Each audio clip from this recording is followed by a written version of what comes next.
Assalamualaikum.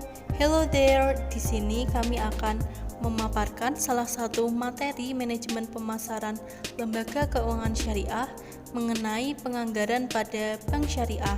Sebelum masuk pada topik pembahasan, saya akan memperkenalkan anggota kelompok kami yang beranggotakan. Yang pertama saya sendiri, yakni Adila Uktama Reza, lalu ada Mbak Dwi Sintia Putri Nugroho dan juga Nanda Agustina Hapsari. Pada kesempatan kali ini, kami akan membahas 8 topik pembahasan. Yang pertama yakni pengertian anggaran, yang kedua manfaat dan keuntungan budgeting, yang ketiga ada kaidah dasar perencanaan keuangan, yang keempat yakni pembatasan anggaran, yang kelima ada sumber dan alat bantu budgeting, yang keenam ada format cash flow, yang ketujuh ada pendekatan dalam menyusun anggaran, dan yang terakhir ada pendekatan anggaran pada bank syariah. Untuk materi yang pertama yaitu mengenai pengertian anggaran dan penganggaran.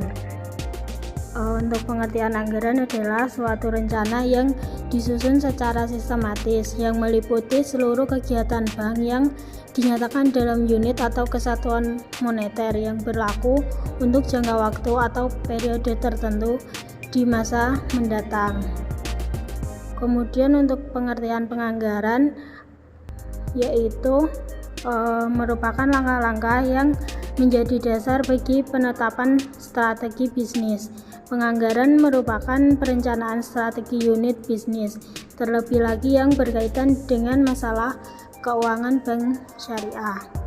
Kemudian untuk materi yang kedua mengenai manfaat dan keuntungan budgeting. Yang pertama yaitu stimulus. Sebagai stimulus terhadap pertimbangan basic policy of management.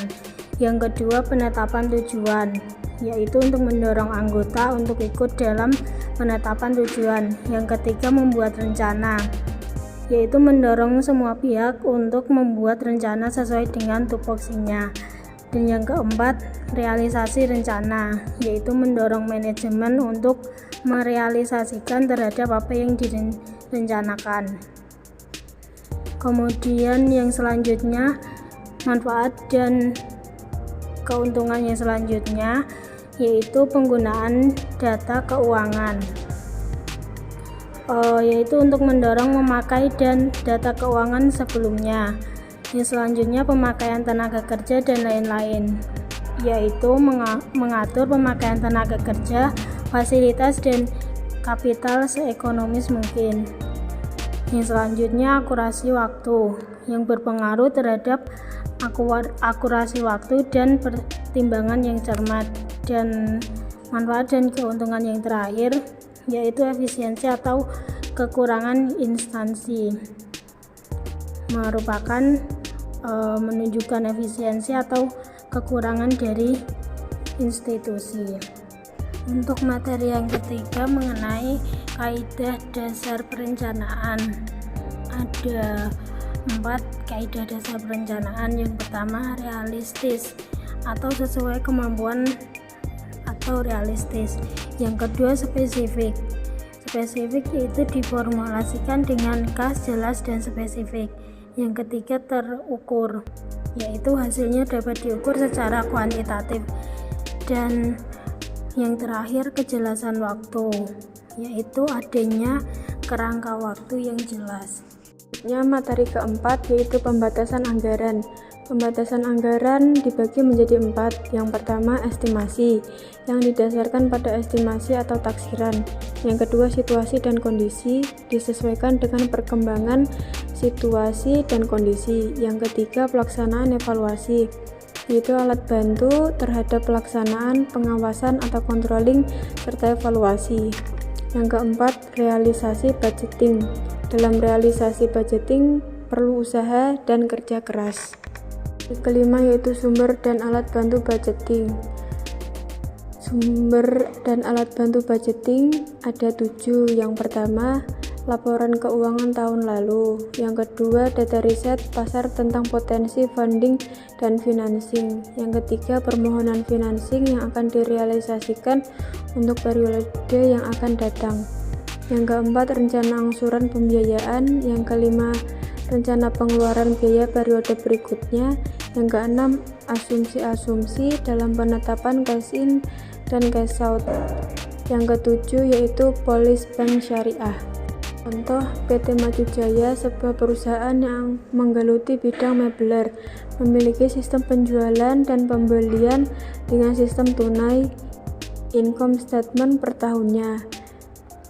Penjualan bersih 1 miliar dikurangi harga pokok penjualan 800 juta, yaitu laba kotor 200 juta, biaya operasional gaji 50 juta, lain-lain 40 juta, depresiasi 20 juta, total 110 juta, laba bersih operasional 90 juta, pajak penghasilan atau PPh 30%, 30 juta, dikurangi menjadi laba bersih setelah pajak sebanyak 60 juta.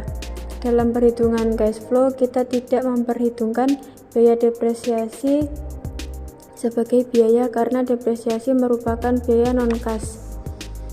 Dengan demikian, dari perhitungan rugi atau laba di atas, cash flow yang sebenarnya adalah sebagai berikut. Laba bersih 60 juta ditambah depresiasi 20 juta. Total cash flow menjadi 80 juta. Cash flow dapat disusun dengan periode atau interval per tahun, per bulan, bahkan per hari. Tentu saja semakin pendek interval yang dipakai, hasil penyusunan akan memiliki ketepatan yang lebih tinggi. Untuk bank, umumnya kita menggunakan interval bulanan atau tahunan. Baik, subbab yang selanjutnya yang akan kita bahas yakni tentang format cash flow. Yang pertama, beginning cash balance. Beginning cash balance atau saldo awal kas yaitu jumlah tunai kas yang dimiliki perusahaan di awal periode. Yang kedua ada cash inflow atau kas masuk atau penerimaan kas. Aliran kas yang diterima perusahaan selama waktu tertentu sesuai dengan interval perhitungan tiap hari, per bulan, triwulan maupun per tahun. Cash flow adalah uang tunai yang diterima perusahaan. Komponen-komponen cash flow ada yang pertama, A. Piutang dagang yang tertagih, B. Profit income atau pendapatan bagi hasil, C. Ada restitusi PPN atau pajak penghasilan nilai, yang D. Ada pengembalian kelebihan PPh atau pajak penghasilan, dan yang E. Ada injeksi dana segar dari pemegang saham. Yang ketiga ada total cash available atau total cash yang tersedia. Penjumlahan saldo awal kas dengan penerimaan tunai digunakan untuk membayar seluruh kewajiban tunai perusahaan. Yang keempat ada cash outflow atau kas keluar, merupakan aliran pembayaran kas tunai oleh perusahaan. Yang kelima ada surplus atau defisit kas atau net cash surplus or deficit, merupakan selisih antara total kas dengan cash outflow. Yang keenam ada saldo kas minimum atau minimum cash balance, yakni sejumlah uang tunai yang mengendap di perusahaan, misalnya untuk kas kecil dan lain-lain. Yang ketujuh ada kebutuhan dana tambahan atau additional financial needs, sejumlah dana yang dibutuhkan untuk menutup kas, tergantung pada besarnya saldo kas minimum dan kondisi kas perusahaan. Dan yang kedelapan ada saldo kas akhir atau ending cash balance. Subbab yang ketujuh yakni pendekatan dalam menyusun anggaran. Dalam penyusunan anggaran perlu pendekatan yang akurat sesuai dengan situasi dan kondisi. Beberapa pendekatan, diantaranya yang pertama bottom up budgeting, pendekatan dalam penyusunan anggaran yang dimulai dari tingkat terendah sebagai dasar penyusunan anggaran di tingkat atasnya. Yang kedua ada top down budgeting, pendekatan penyusunan anggaran yang dimulai dari tingkat yang di atas dengan menentukan target bagi tingkat di bawahnya. Yang ketiga ada incremental budgeting, yakni pendekatan penyusunan anggaran dengan mendasarkan pada anggaran tahun lalu, kemudian dilakukan penyesuaian perubahan yang diperlukan. Yang keempat ada fixed budgeting, yakni pendekatan dalam penyusunan anggaran yang dibuat tetap untuk seluruh tingkat aktivitas. Yang kelima ada flexible budgeting, yakni pendekatan dalam penyusunan anggaran dengan menyusun anggaran yang berbeda-beda untuk tiap aktivitas. Dan subbab terakhir yang akan kita bahas yakni tentang penyusunan anggaran pada bank syariah. Di dalam penyusunan anggaran dana bank, langkah pertama yang perlu diperhatikan yaitu mengadakan penelitian faktor-faktor apa saja yang mempengaruhi besar kecilnya dana yang diperlukan suatu bank untuk membelanjai kegiatan usahanya. Secara lengkap, faktor-faktor yang perlu dipertimbangkan tersebut dapat diuraikan sebagai berikut. Yang pertama, yakni tingkat kualitas manajemen. Kualitas seorang anggota manajemen sangat dipengaruhi oleh tingkat pendidikan, pengalaman, maupun oleh nilai-nilai atau value yang ada pada diri manajer tersebut, serta aktivitas gaya kepemimpinannya. Suatu bank dengan komposisi manajemen yang kompak dan profesional diharapkan akan mampu menggunakan dana yang terbatas untuk mendapatkan earning asset yang mempunyai profitabilitas yang tinggi.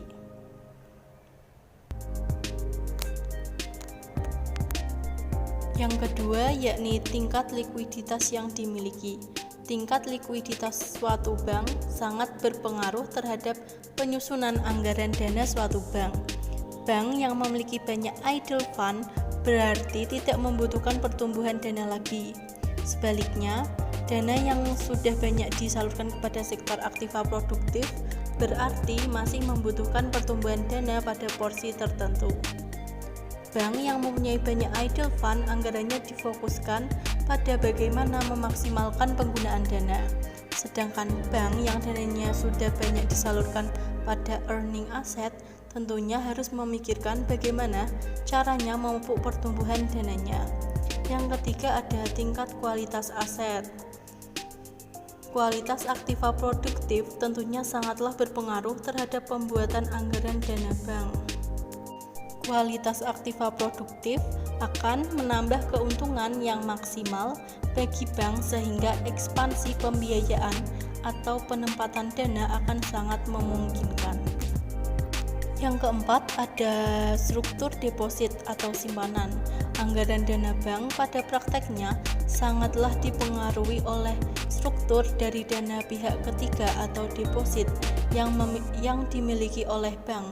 Artinya, bank sejatinya menginginkan sumber dana yang jangka waktunya panjang, stabil tingkat bunga atau biaya dananya yang rendah, prosedur dan mekanisme yang sederhana dan cepat, tidak mempunyai pengaruh campur tangan terhadap manajemen, risiko perubahan kurs yang kecil.